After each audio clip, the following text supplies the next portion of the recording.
What's up, everybody? Welcome back to the Heel Report, part of Tar Heel 24/7. And I'm here, Riken Fuller.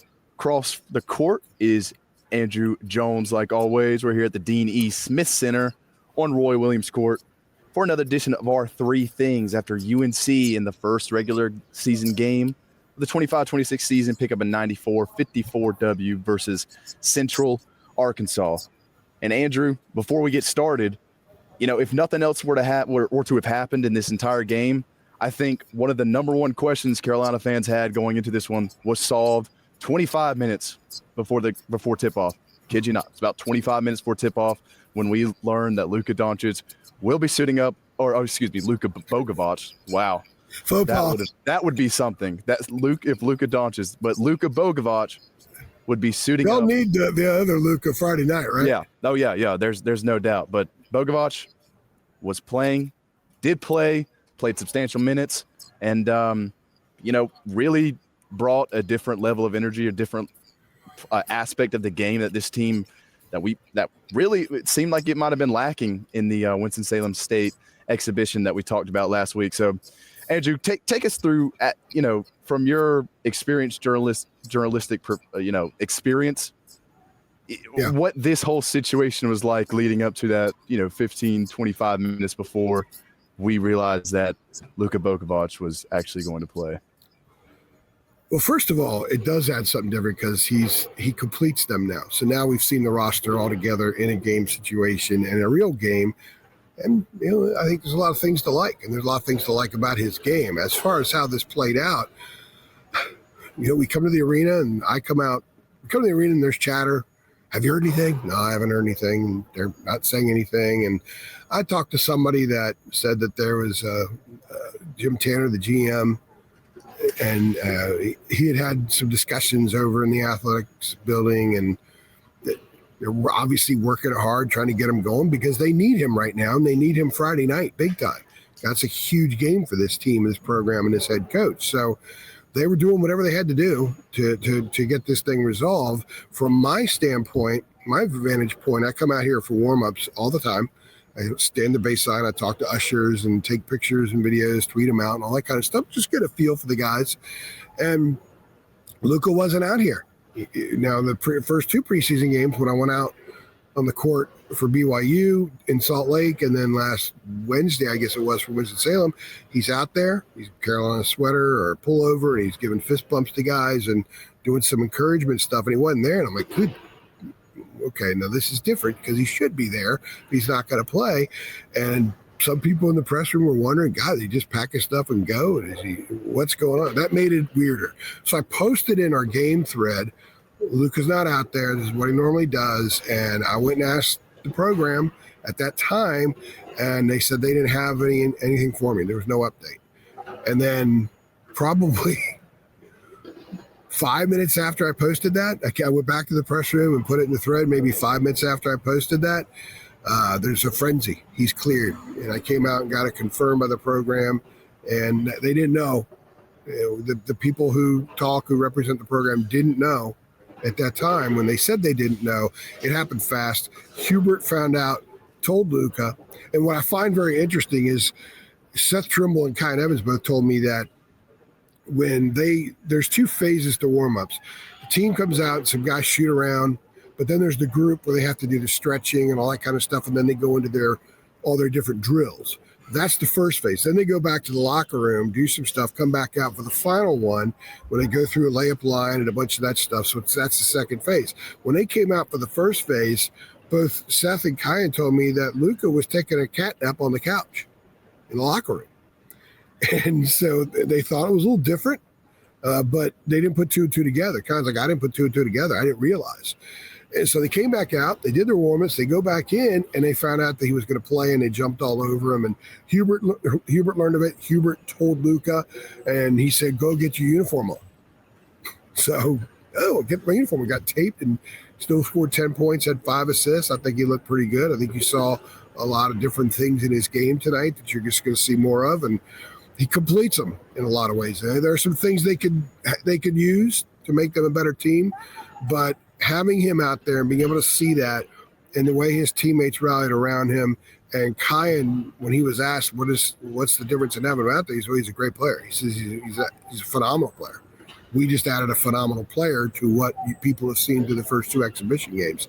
So you saw a better version of Carolina tonight just because Luka was in the lineup. And think about it.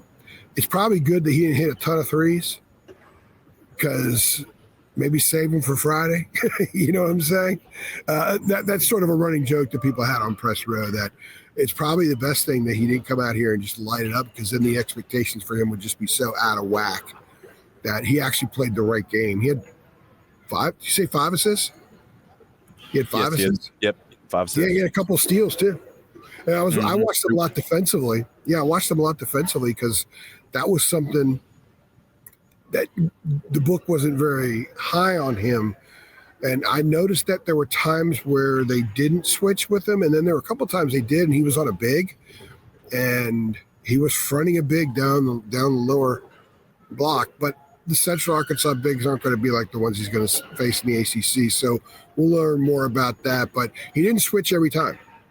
He switched with some bigs, didn't switch guard on guard when I was zeroed in on that side of things. So I thought that was interesting, and it just gives us so much more to chew on moving forward. It's going to take a while for anybody, for fans, for media, to really get a feel for what this group is. We already have an idea of a couple things, but we have to see them go through the grinder and kind of see how different they are at Christmas, for example, than they are right now. And I think they'll be different. I think they'll be different in a positive way. There's a lot of stuff on this team, and he gives them something they didn't have. He's a 4-level scorer that I didn't really know for sure if he was, but we saw some stuff tonight, and Hubert swears by it, and David Sis swears by it, and I totally trust what both of them say for sure. Yeah, and he had some good moments on the boards as well, which is, again, something that was, maybe lacking in some stretches against Winston-Salem State in that exhibition. So, coming from his sort of pseudo guard forward spot, he was rebounding quite aggressively. He had that one I think he rebounded off a Jonathan Powell missed 3. Yeah. Just kind of slipped under and then got a quick layup off of that. So he ended up with 3 rebounds on the game, and he brought another dimension as another kind of primary ball handler guy, to run from the wing from the top of the key. They were kind of rotating their guards and their forwards kind of around the key and just trying to find some low post action. And a lot of the times they were able to find something, especially with Caleb Wilson and Henry Vasar on the floor. So, given that extra dimension, another shooter on the floor, given another guy who can handle the ball pretty well, another guy who had a couple assists, had 5 assists, and a lot of them were off of some of them were off of kind of transition breakaway. Other times he made a couple nice feeds that you were like, okay, there we go. That's another guy that's adding on to this sort of game plan that we saw through the exhibitions of guys willing to dish it around the perimeter and make it happen. So, yeah, there's a lot of awareness and a lot of willingness on this team for sure. I watched him a lot off the ball, like I said a minute ago. He boxed out a lot, and there were times he's boxing out a dude who's 15 feet from the basket. But, with 3-pointers, a lot of long rebounds, all 3-point shots a lot. So you've got to box out. The old conventional box out within a certain parameter around the basket, and that was kind of it because the game was a little bit different back in the day. That doesn't apply anymore. You have to box out because long rebounds are a big part of it. And I think this is going to be a good long rebounding team because they are long. They have longer arms. They can get to the ball. Last year's team was not a very good long rebounding team because they didn't have dudes that can get to the ball. But they also have pretty athletic guys. And when they do get it, they do good things with it. And he is one. We saw savviness out there. We saw a 22-year-old out there tonight. So he wasn't really going to be rattled by too much. His mother's in town. I think there's a lot of comfort there. I can only imagine, and we didn't get to talk to Luca afterward, but what must have gone through her mind, Riken, when he enters the game with 16-12 left in the first half. And I don't know what the crowd was here. I would say we're probably about 16,000 here, so 15, 16,000, and he got a massive ovation. 3 months ago, he wasn't even here. And he arrives, he's in the United States, he's been through, and then this massive ovation for a guy nobody here had ever seen play in person. except like blue, white, and that stuff doesn't count, right? I would love to know what was going through her mind. How proud must she have been? And especially given the stress that they've been through to get to this point. And I know that the program always said they were very confident. And when I talked to sources around the program, always very confident it's going to happen sooner rather than later. And that's what we kept reporting. And we maintained it. People are starting to push back. When's it going to be? I'm like, look, I can only report what sources are saying. And sources also say that Luka could do a lot of things we saw tonight. At the end of the half, when Seth had the ball and lost it, when Hubert kept the ball in his hands for the end of half play, I think at some point Luka's going to be the guy with the ball in his hand. He's a guy that can get into the lane from both wings and from the top. He's a guy who can get a dude on his hip, but he's a little quicker than I thought he would be, and it's kind of hard sometimes watching the Adriatic League film to really get a feel for it, but there's also just an economic approach to his game where it's so well schooled that a guy who uses his feet economically is going to be quicker than a guy who doesn't. Like Zayden High, for example, is a pretty athletic dude, but sometimes his feet get tangled up, so he gets blown by on the dribble. And it's not because he's not athletic enough or quick enough. His feet have got to be better. So he's not super economical. Luke, on the other hand, we saw very economical movements by him tonight. And we're going to see more of it moving forward. We're going to see in-game connection with other players. I think Carolina fans should be very excited. I don't know what this team's ceiling is yet. I really don't. I'm not sure I even have a feel. I just know that they have a chance to be really good. And the best of Hubert's teams that he's had. And he had a pretty good one 2 years ago. I don't know if this team has that grit that club had. Cormac and Harrison and Armando, those are gritty dudes. I don't know if they have that yet, but I think that there's a little of that with Luka. When I said something about him guarding a big down low, I mean, he was denying him the ball. He wasn't fronting. He was denying. He's using his body, had his arm out doing denial defense. So it looked like he wasn't shying away from it. Now, again, it's a Central Arkansas big guy. We'll see what happens if he's in that situation with a Kansas big guy on Friday night and how he handles it. But one game in, 25 minutes before the game started, he's lying on a couch, had to get his uniform on. I would say an A-plus performance for him, and for Carolina basketball, it makes it an A-plus night. It really does, because they got him. He played. He did some good things. And honestly, he didn't shoot super well. So, in fact, his first stint, 6 minutes, he had 6 points. 6 points, 2 assists, and a steal. And he was 3 for 6. He attempted 6 shots. So he's comfortable. And he's very confident. And you add another supremely confident guy out there. You already have one in that freshman. That freshman is the most confident guy in the building. And he should be. Yeah. Luka looks like he's got similar kind of confidence. Yeah. And that moment you were talking about with him checking in for the first time, that was a really special moment. Like you said, a guy that really got here maybe 3 months ago and people had never seen. Like, what do Carolina fans have to be chanting his name for other than, when you look at it from a wider lens, right? Carolina fans just want these small victories, and they want these to add up. And throughout the entire week, throughout the entire past, however long it's been since he got cleared by the NCAA, you've seen people post like free Luka, all this stuff, everybody going crazy about when are we going to get through the formalities here and see this kid play. And watching him step onto that court tonight, when I think a lot of people obviously didn't think he was going to, that's a small victory that Carolina fans want to see from their athletic teams right now. Yeah, it's been a little more. Yeah. Go ahead. I'm sorry. No, you're good. It was just a special moment. I'm so glad I was able to capture that on camera. I got that in that ISO video that I did on Luka. And it's just a good plug. You've got an ISO video on Luka that we're running on the channel as well. Check it out. Check it out. It was more than 6.5 years ago the last time we heard a Lou in this building. And I heard it a ton when Luke May was here. And I just thought that was kind of neat because Luke would get that when he was on. And Luka got it as soon as he stepped on the court. That's a respect by the fans. And the fans also know that it's a need. I mean, this is a really hungry fan base. This is a fan base that deserves Carolina basketball to do Carolina basketball things. And Luka gives them a better chance at doing Carolina basketball things. And he's a guy that could have played for Roy. I think Roy would love the game. He's a guy that could have played for Dean. He's got a lot of that stuff. So it's going to be very interesting to see as we move along here to see how much more he gets connected with everybody else, because he's going to need to get more connected with everybody else on the court. The whole team needs to. They're kind of a shell of what they're going to be, in my opinion, and that's a pretty good-looking shell tonight. I know Central Arkansas is not very good. I think they were Ken Palm 346 coming in, the lowest Ken Palm rated team that Hubert's played in his 5 years now as the head coach at Carolina, but they still took care of business. You could still see lots of good stuff. Lots of connected stuff. In fact, Hubert even said that he thought sometimes they overpassed. This is a team that understands good to great. Last year they talked about it a lot, and they never went good to great. They did a couple times, like at Virginia Tech. That was a night they went good to great, but not always. And this year's team really thrives on it. And most of the threes they've taken in the 3 games, 2 exhibitions in tonight, most have been pretty open and pretty good shots. Even Henry taking a 3 tonight, some people groaned in the building. Henry can hit that. Mm-hmm. You need Henry taking it.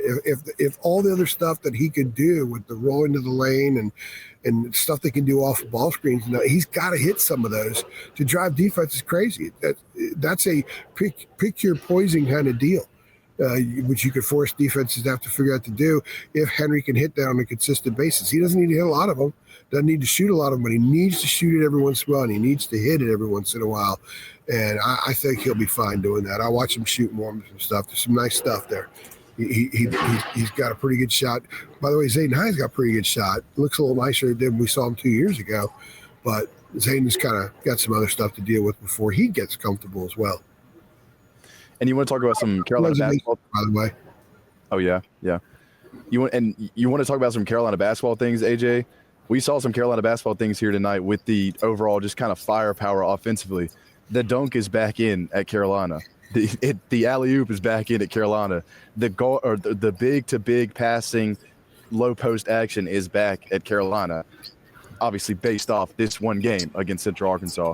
But when you want to talk about fireworks, guys like Caleb Wilson, his first 4 field goals all being dunks, 2 of them being alley-oop, 2 maybe 3 being alley-oops. Just ridiculous stuff. Caleb Wilson, I think I made a joke somewhere. Caleb Wilson almost probably broke the record for most teammates dunked on in a game if he were to have actually dunked on, or if you were to complete the one over Seth Trimble, sort of in that second half. He did it over Henry, tallest guy on the court, and this guy just wants the ball in his hands, and it's like he's got this sort of laser vision or just this, I don't know, auto programming that just takes him to the ball and going to flush it. But it was him. Henry had a couple big dunks. We had, some other guys came up.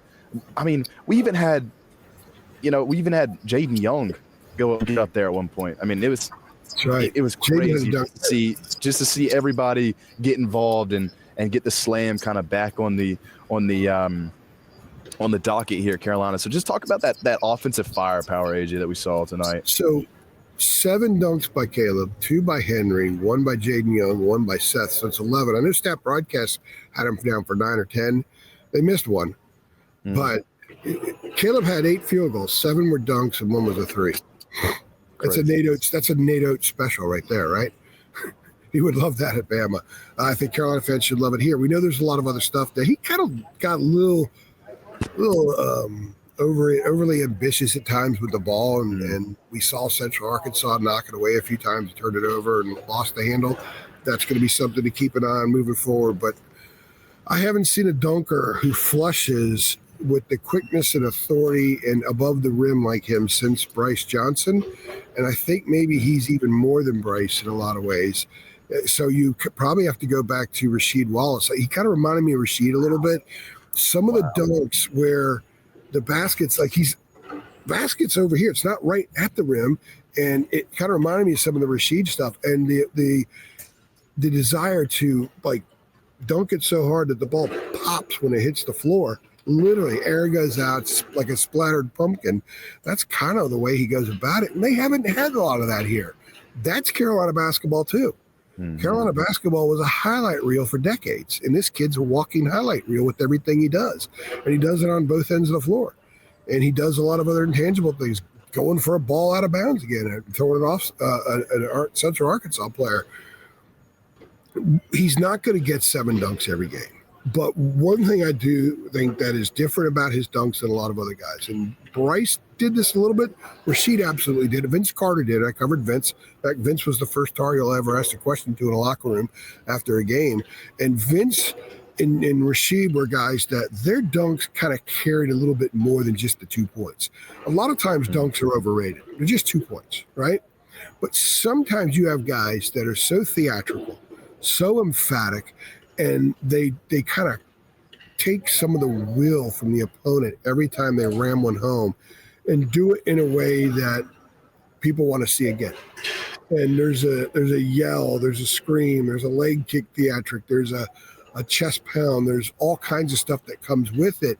And that kind of stuff can get on an opponent. And it can also infuse your team. Most dunks don't, but his do.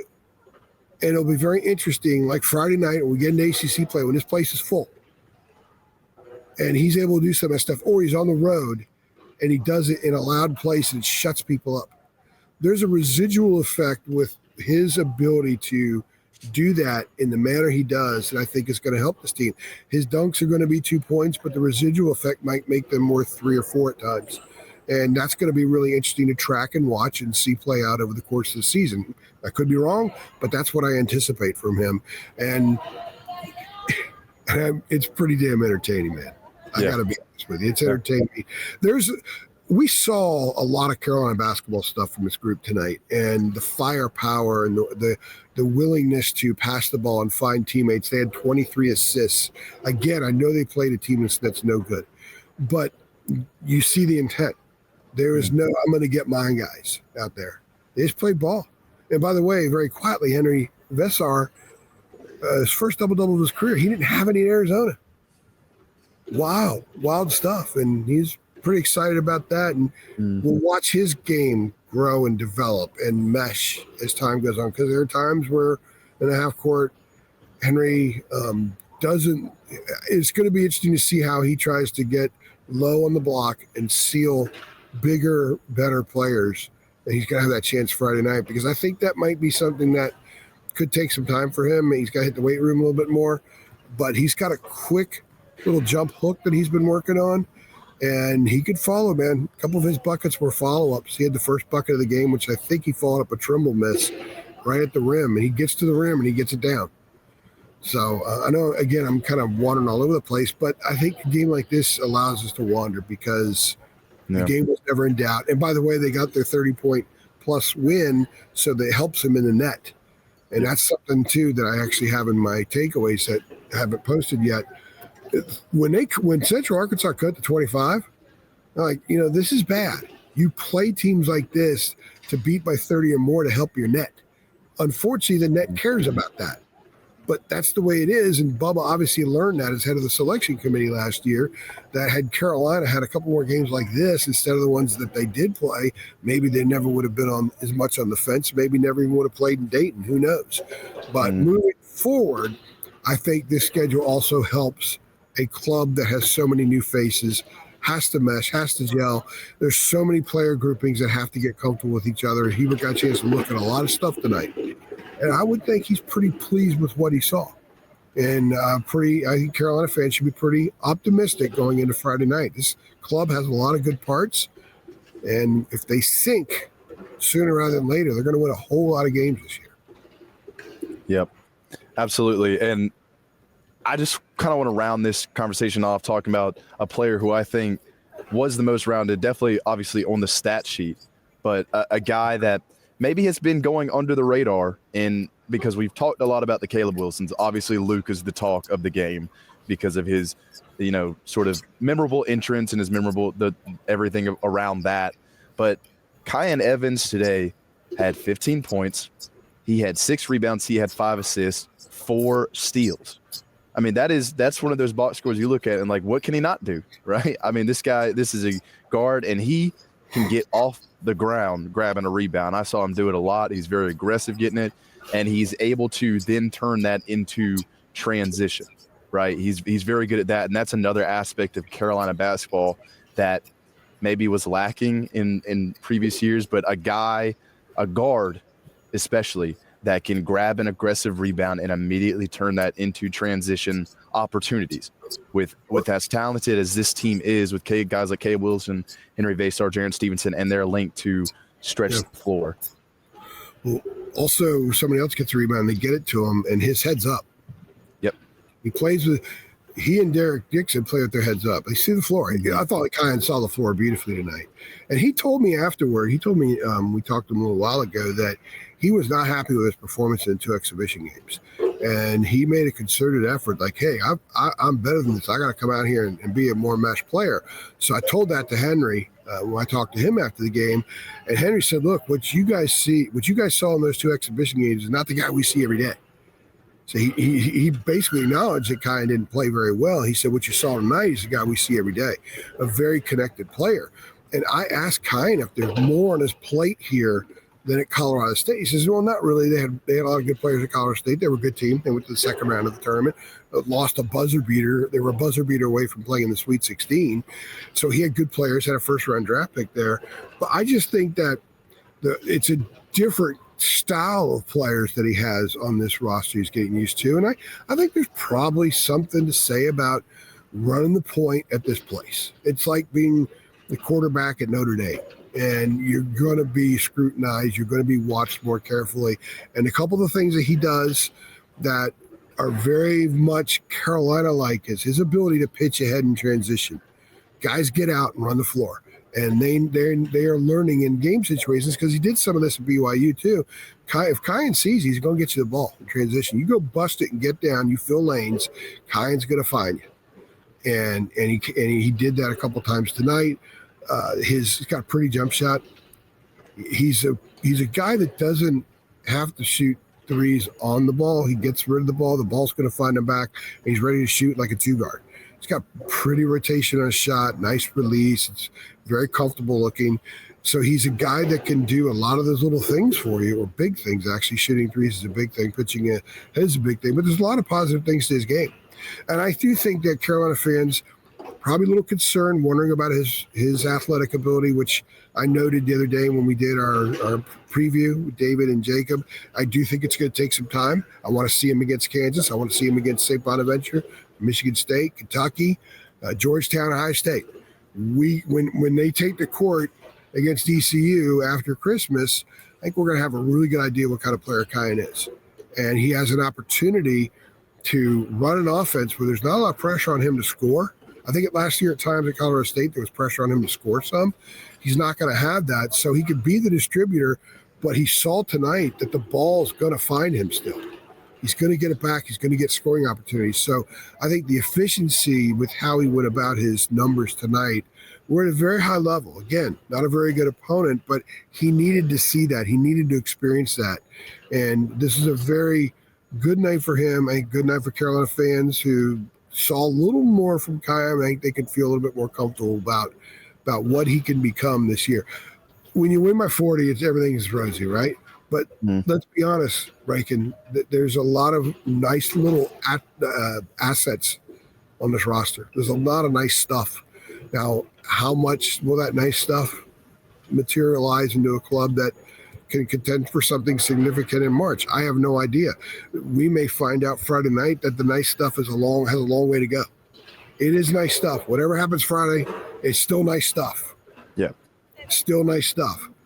But I think Friday's going to be big. I can't wait. We're not going to do a Kansas thing now. We're going to do a lot of that during the week. Yeah, plenty of time to talk about I'm going to walk away from here. And when I talk to some people tomorrow, we got Belichick at 11:30, so we got him in, 12 hours? I'm going to tell people, I said, look, there's a lot of good stuff here. This team has a lot of tentacles, a lot of things. There's a lot of, you can look over there and, hey, that guy's got some good stuff in his bag. That guy over there, it's like trick-or-treating. They all went trick-or-treating, came here, and they all got pretty full bags. So a little different things. Some guys got a lot more peanut butter in his, like peanut butter, like Snickers or things like that. The other guys got the regular Snickers. But they've got a lot of sweets, and they got full bags. And that makes for a massive candy party. So, and then there's Caleb. Yeah. Caleb went trick-or-treating, and he got the deed to Hershey Park. He got the full-size bars. I mean, he went to that house that he gave got out the full-size deed to bars. Hershey Park. He now owns Hershey Park up in Yeah. Pennsylvania. That's his bag. Unbelievable. Yeah. Unbelievable. Crazy stuff. Haven't seen a guy like that around here in a while. But yeah. And that's the thing I kind of want to round this whole thing off on, is that the way too early post one game theme is that Carolina basketball play tonight like Carolina basketball historically plays. Their sort of philosophy, they seem to always have a guy like a Caleb Wilson who can wow you with some things he does. You mentioned a couple of them. And there feels like these guys are guys that you can equate to certain players on certain great Carolina teams. Everybody sort of has their role, and everybody's playing into their role in ways that is beneficial to the team. And I think those roles are interchangeable too, right? Yeah, I think absolutely. They're interchangeable because a lot of guys can do multiple. Everybody can do multiple things. Yeah, there isn't some designated jump shooter. There's no designated pass first, second, third point guard. There's no big on the lower block where you can only get him the ball on the block, and he's going to use a big derriere to drop step or spin move to get to the rim, to draw a foul, go to the free throw line, and eat there. Everybody's got different things. They're all multi-dimensional players, and that's what makes it very, very interesting. Again, I'm going to point to Friday night. We're going to learn a lot Friday night. Friday night's really big for a lot of reasons. I'm looking forward to seeing them now against that group because I like some of the stuff I saw against BYU. BYU is a top 10 team. They're a Final Four contender. They've got Final Four starting lineup, caliber starting lineup.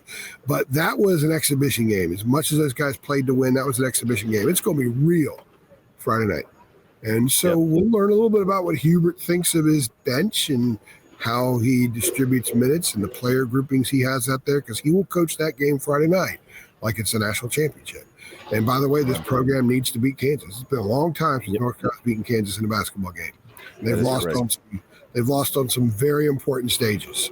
So this program, this fan base, this head coach, these players, but the program, the fan base, and head coach, they need to win Friday night. I think tonight was a step toward being that kind of team. I think they showed us that there's enough there.